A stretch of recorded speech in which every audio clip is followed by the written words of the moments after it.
यही वो एक सवाल है जो इस समय पूरे बाजार को समझने की चाबी है।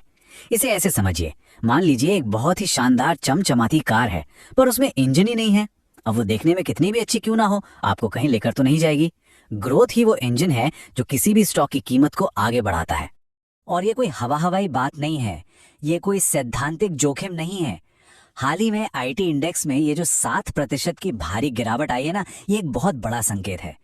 एक तरह से समझिए कि बाजार की तरफ से एक वेकअप कॉल है कि निवेशक इस सेक्टर में अपना विश्वास खो रहे हैं।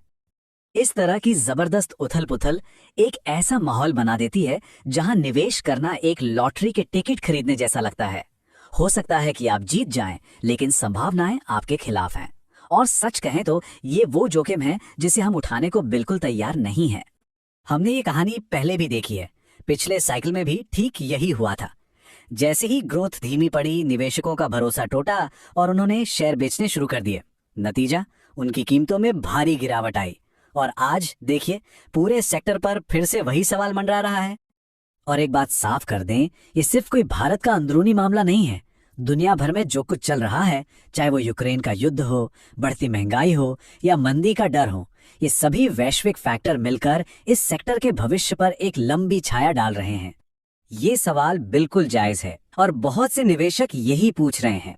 लेकिन हमारा विश्लेषण ये दिखाता है कि अभी इस पर ध्यान देना सही नहीं है। ये हमें असल मुद्दे से भटका रहा है। तो सबसे जरूरी बात यह है, वैल्यूएशन अपने आप में किसी स्टॉक को ऊपर नहीं ले जा सकता। अगर कोई कंपनी ज्यादा पैसा नहीं कमा रही, मतलब उसकी ग्रोथ ही नहीं हो रही, तो उसका स्टॉक ऊपर नहीं जाएगा, चाहे उसका वैल्यूएशन सुनने में कितना भी सस्ता क्यों ना लगे। और जब ग्रोथ रुक जाती है तो बाजार स्टॉक को डीरेट कर देता है। इसका सीधा सा मतलब है कि बाजार अब उस कंपनी की कमाई के हर एक रुपए के लिए पहले से कम कीमत चुकाने को तैयार है। तो जो सस्ता वैल्यूएशन आपको कल दिख रहा था, वो आज पूरी तरह से अप्रासंगिक हो जाता है। हमारी सलाह बिल्कुल साफ और सीधी है। पहला, आईटी सेक्टर से पूरी तरह दूर रहें। जब पूरी इंडस्ट्री ही मुश्किल में हो तो बचना बहुत मुश्किल हो जाता है। और दूसरा, अलग अलग स्टॉक चुनने की कोशिश ना करें, क्योंकि जब लहरी आपके खिलाफ हो तो अच्छी से अच्छी नाव भी डूब सकती है। तो यहां से हमें क्या सीख मिलती है?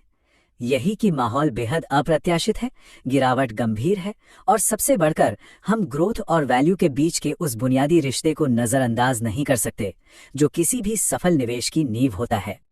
और ये हमें एक आखिरी और बहुत बड़े सवाल पर छोड़ जाता है। एक ऐसे सेक्टर का भविष्य क्या है जो आज इतने महत्वपूर्ण चौराहे पर खड़ा है? इस पर विचार करना बहुत जरूरी है।